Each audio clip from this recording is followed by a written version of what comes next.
પાઠ હતો છઠ્ઠો, એનો આજે આપણે સ્વાધ્યાય પોથી પૂરવાની છે. હસિકા પિટારા. તો બધા સ્વાધ્યાય પોથી કાઢો, પેન્સિલ, રબર અને પેન બધું સાથે. તો આજે આપણે સ્વાધ્યાય પોથી પૂરી. સ્વાધ્યાય પોથી સારા અક્ષરે પૂરવાની છે અને સ્વસ્થ પૂરવાની છે. તો ચાલો બધા સ્વાધ્યાય પોથી કાઢો. તો આ છે તમારો છઠ્ઠો પાઠ, હસિકા પિટારા ચુટકુલે. એ આજે આપણે સ્વાધ્યાય પોથી પૂરવાની છે. તો પહેલો પ્રશ્ન છે સ્વાધ્યાય પોથીમાં તમારે. પહેલો પ્રશ્ન છે નિમ્નલિખિત પ્રશ્ન કે ઉત્તર लिखिए. તો એમાં પહેલો છે બેटे ने गधे को क्यों नहीं निकाला. तो एनो जवाब आवशे बेटे ने गधे को नहीं निकाला क्योंकि माँ ने उसे गाय को निकालने को लिए कहा था.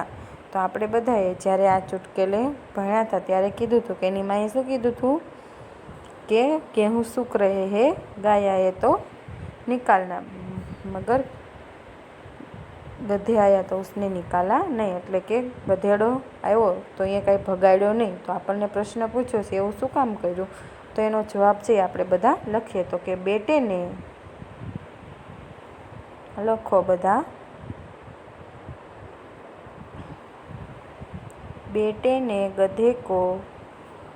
बेटे ने गधे को नहीं निकाला. बेटे ने गधे को नहीं निकाला क्योंकि माँ ने उसे गाय को निकालने के लिए कहा था. क्योंकि माँ ने उसे गाय को निकालने के लिए कहा था. फरी बार, बेटे ने गधे को नहीं निकाला.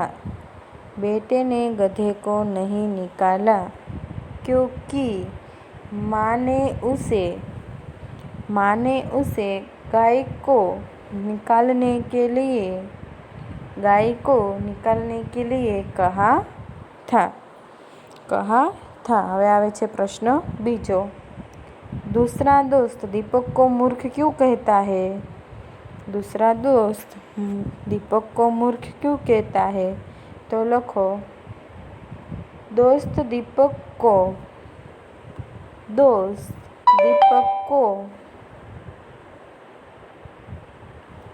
मूर्ख कहता है. दोस्त दीपक को मूर्ख कहता है क्योंकि दीपक मिठाई नहीं खाता. क्योंकि दीपक मिठाई नहीं खाता. फरी बार, दोस्त दीपक को मूर्ख कहता है. दोस्त दीपक को मूर्ख कहता है क्योंकि दीपक मिठाई नहीं खाता.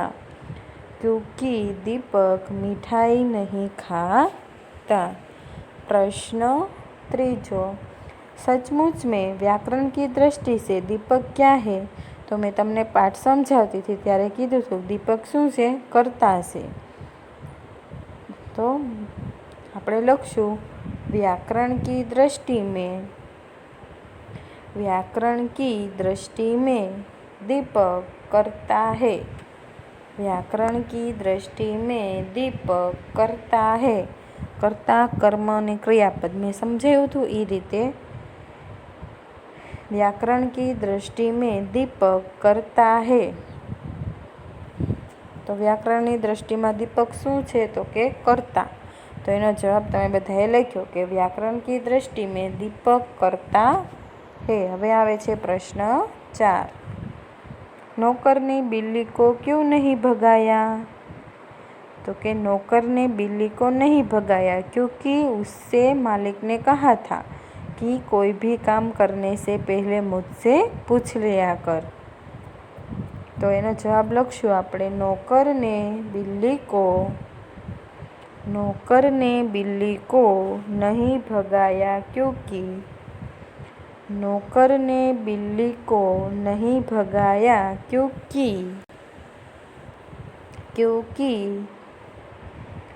उससे मालिक ने कहा था कि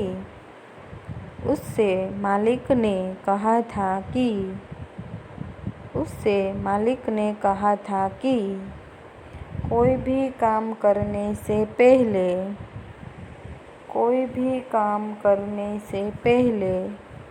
मुझसे पूछ लिया कर।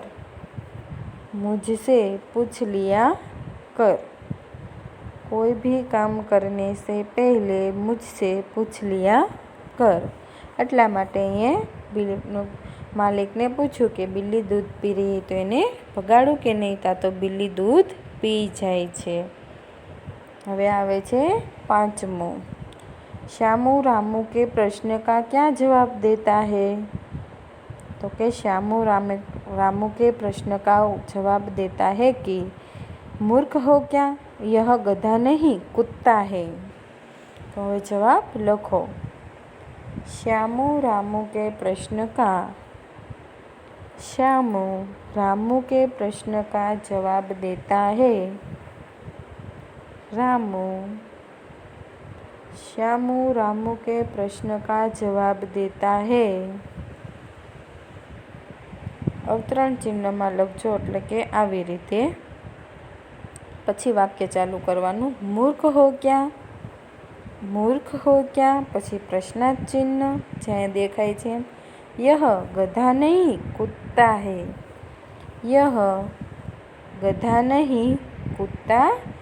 પછી અવતરણ ચિહ્ન પૂરું એમ।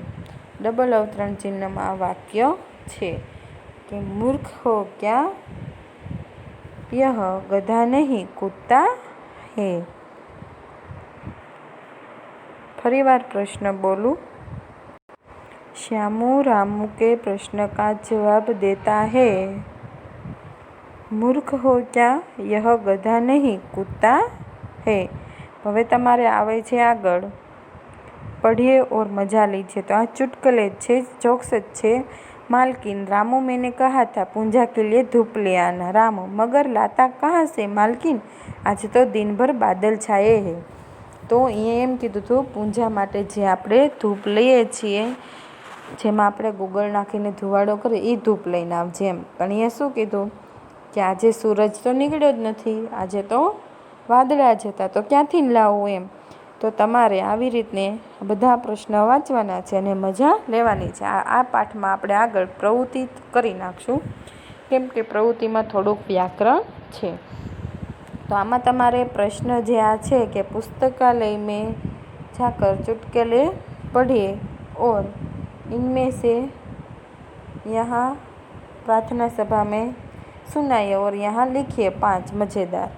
तो તમારી પાસે પેપરમાં અમુક ચોપડીમાં જે કાંઈ જોક્સ હોય હિન્દીમાં એ તમારે અહીંયા લખવાના છે। પ્રાર્થના સભા તો અત્યારે આપણે છે નહીં, જ્યારે સ્કૂલ ચાલુ થાય ત્યારે સંભળાવશું, પણ અહીંયાથી તમારે 2, 3 અથવા 4 લખી નાખવાના છે। હવે આવે છે આપણે પ્રશ્ન 2। તો પ્રશ્ન 2માં આપણને શું કીધું છે? તો કે નિમ્નલિખિત શબ્દો કે વિલોમ શબ્દ ઢૂંઢીએ, એટલે વિરુદ્ધાર્થી, જે આપણે ગયા લેક્ચરમાં એટલે કે પાઠ્યપુસ્તકમાં કીધું હતું તમને। તો શું અહીંયા આવે છે? તો કે જો શુભ એટલે શું થાય? તો આમાંથી આપણે ગોતવાનું છે। શુભ એટલે શ્યામ। તો તમારે બધાએ શુભની સામે શું લખવાનું છે? શ્યામ। હવે આવે છે બીજું દોસ્ત એટલે દુશ્મન। તો બધા તમે લખો દુશ્મન, જે અહીંયા પણ લખેલું છે। હવે છે મૂર્ખ। શું છે? મૂર્ખ તો બુદ્ધિમાન। મૂર્ખનો અર્થ થશે બુદ્ધિમાન, જે અહીંયા લખેલું છે, તમારે અહીંયા લખેલું છે બુદ્ધિમાન। તો મૂર્ખની સામે બધા લખી નાખો બુદ્ધિમાન। હવે આવે છે દીન। તો આમાં દીનનો અર્થ વિરુદ્ધાર્થી શું થાય? રાત। તો દીનની સામે લખો રાત, જે અહીંયા લખેલું છે। હવે છે ગલત। તો ગલતનું વિરુદ્ધાર્થી શું થાય? સહી। શું થશે? સહી। તો તમારે ગલતનું ઉદાહરણ થાય, વિરુદ્ધાર્થી થાય સહી। તો અહીંયા લખવાનું છે સહી। હવે આવે છે છઠ્ઠું સુખા। ક્યાં લખ્યું છે? સુખા। એનું વિરુદ્ધાર્થી શું થાય? ગીલા, એટલે સૂકુંનું ભીનું। તો લખી નાખો સુખાની સામે ગીલા.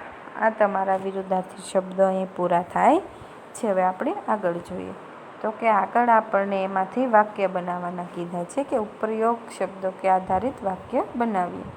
તો પેલું છે સુબહ में बारिश का वातावरण था लेकिन शाम तक नहीं आई.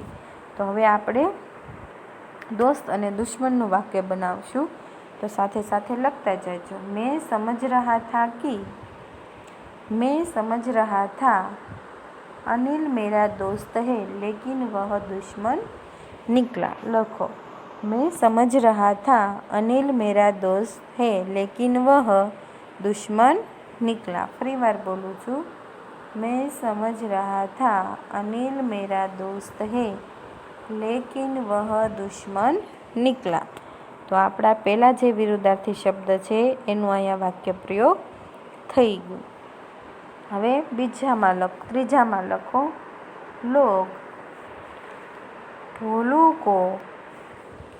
लोग भोलू को मूर्ख समझते थे.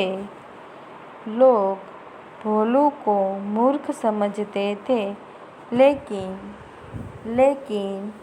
वह बुद्धिमान निकला. फरी बार बोलूँ छूँ. लोग भोलू को मूर्ख समझते थे. लोग भोलू को मूर्ख समझते थे लेकिन वह बुद्धिमान निकला. હવે આવે છે ચોથું.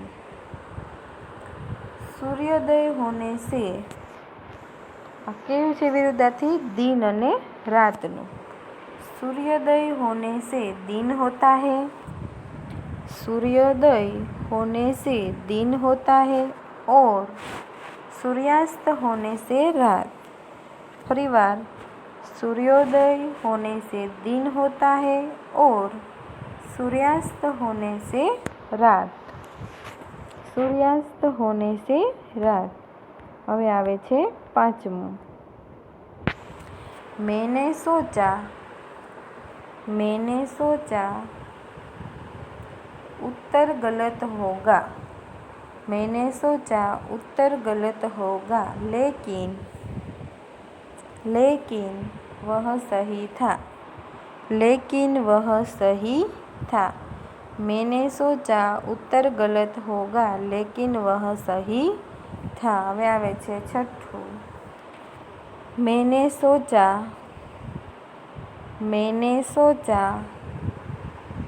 मेरा रुमाल सूखा होगा.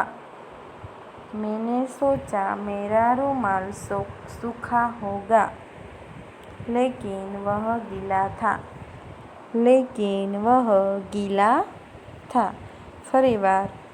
मैंने सोचा मेरा रुमाल सूखा होगा लेकिन वह गीला था. હવે આવે છે પ્રશ્ન 3 તો પ્રશ્ન 3 કીધું છે સમાનાર્થી શબ્દોની જોડી બનાવીએ. તો કે દોસ્ત. તો દોસ્તનું શું થશે? મિત્ર. શું થશે? મિત્ર. તો બધા દોસ્તની સામે લખો મિત્ર. શું થશે? મિત્ર. હવે આવે છે બીજું. શું છે? મૂર્ખ. મૂર્ખ તો બેવકૂફ. ક્યાં લખ્યું છે? અહીંયા તો લખો બેવકૂફ. શું લખશો બધા? બેવકૂફ. હવે આવે છે શુભ. શુભ તો પ્રાતઃકાળ. અહીંયા લખ્યું છે પ્રાતઃકાળ. શુભ તો પ્રાતઃકાળ. હવે આવે છે ચોથું વક્ત. વક્ત એટલે સમય. શું આવશે? વક્ત એટલે સમાનાર્થી થાય એનો સમય. તો બધાને લખાઈ ગયું. દોસ્ત તો મિત્ર, મૂર્ખ તો બેવકૂફ, શુભ તો પ્રાતઃકાળ, વક્ત તો સમય. આ બધા શું થયા? સમાનાર્થી. આગળ જોયા હતા એ આપણે વિરુદ્ધાર્થી જોયા હતા. હવે આપણે આ તે સમાનાર્થીના વાક્યોમાં પ્રયોગ કરશું. જેમ ઉદાહરણ પ્રમાણે લખ્યું मोहन और सोहन अच्छे दोस्त है. मोहन और सोहन अच्छे मित्र थे. બંને સમાનાર્થી છે. તો આપણે પહેલાં મૂર્ખનું બનાવશું. તો કે આપણે શેનું બનાવશું? પહેલું બની ગયું છે એટલે હવે આપણે બીજાનું મૂર્ખનું બનાવશું. તો કે કાલિદાસ મૂર્ખ થા. કાલિદાસ મૂર્ખ થા. પછી કાલિદાસ બેવકૂફ થા. વાક્ય બની ગયું ને? કાલિદાસ મૂર્ખ થા, કાલિદાસ બેવકૂફ થા. હવે આવે છે ત્રીજું. મેં સુબહ જલ્દી ઉઠતા હું. મેં સુબહ જલ્દી ઉઠતા હું. મેં સુબહ જલ્દી ઉઠતા હું. હવે આવે છે મેં પ્રાતઃકાલ જલ્દી ઉઠતા હું. मैं प्रातःकाल जल्दी उठता हूँ. હવે આવે છે ચોથું. इसी वक्त गाड़ी जा रही है. इसी वक्त गाड़ी जा रही है. હવે આપણે વક્તનું કર્યું એટલે સમયનું. તો કે इसी समय गाड़ी जा रही है. इसी समय गाड़ी जा रही है. તો આ સમાનાર્થીમાં આપણે શું કર્યું? ખાલી શબ્દ જ બદલ્યો કે કાલિદાસ મૂર્ખ થા. તો કે કાલિદાસ બેવકૂફ થાય. એ બંનેનો અર્થ સરખો થાય. શુભ જલ્દી ઉઠતા હોય, પ્રાતઃકાલ જલ્દી ઉઠતા હોય, એ બેનો પણ સમય એટલે કે સરખો અર્થ થાય અને વક્ત અને સમયનો પણ અર્થ સરખો થાય છે. તો આ થયો આપણો કેટલામો પાઠ? છઠ્ઠો પાઠ. તો તમારે હોમવર્કમાં શું લાવવાનું છે? અહીંયા ચુટકલા લખી નાખવાના છે. જેટલા આવડે એટલા 1, 2, 3 અથવા 4. પછી ને બીજું તમારે આની જેવા લખજો તોય ચાલશે, અને ગુજરાતીના હોય એ હિન્દીમાં કરીને લખજો તોય ચાલશે. હોમવર્કમાં તમારે પ્રશ્ન 1 અને પ્રશ્ન 2 પ્રશ્ન 2 છે એ અહીંયા સુધી લખવાનો છે. પ્રશ્ન બનો જ લખજો ખાલી, અને પ્રશ્ન 3નો પણ એટલે કે સમાનાર્થી અને વિરુદ્ધાર્થી વાક્ય લખવાના નથી. તમારે રફ નોટમાં લખી તમારા ક્લાસ ટીચરને વોટ્સઅપ નંબર ઉપર સેન્ડ કરી દેવાના છે. કેટલું હોમવર્કમાં લાવવાનું છે? તો કે પ્રશ્ન 1 અને પ્રવૃત્તિનો પ્રશ્ન 2 અને પ્રવૃત્તિનો પ્રશ્ન 3 અને આ છે એ સ્વાધ્યાય પોથીમાં જ પૂરવાનું છે. તો હવે મળીશું આવતા લેક્ચરમાં. ત્યારે તમારો 7મો પાઠ ખાના ખજાના એ આપણે સમજશું. ત્યાં સુધી આવજો. ફરી મળીશું આવતા લેક્ચરમાં.